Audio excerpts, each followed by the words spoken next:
Imagine you have a superpower where your money can grow muscles. That's basically what investing is like. By learning to invest, you're taking your money from sitting on the couch, boring, to actively training it to become a future millionaire.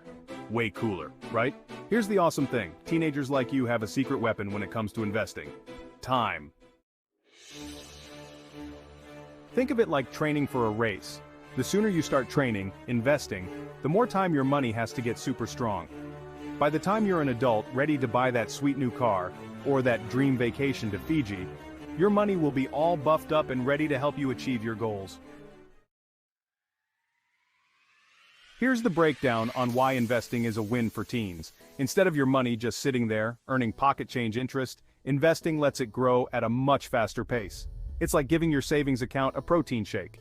The more you learn about investing, the more confident you'll become with your cash. You'll be able to make smart choices about your money instead of it controlling you, like that time you bought way too many gummy worms and regretted it later. Early investing is like planting a magic money tree. The sooner you plant the seed, your investment, the sooner it starts growing, giving you a head start on big purchases you might want later, like a house or your college education. Adulting expenses can be rough.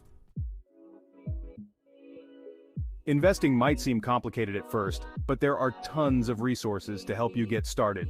Think of it as an adventure where you learn new things and watch your money grow. So, are you ready to turn your money into a financial superhero? If you want to learn more about investing, watch the next video.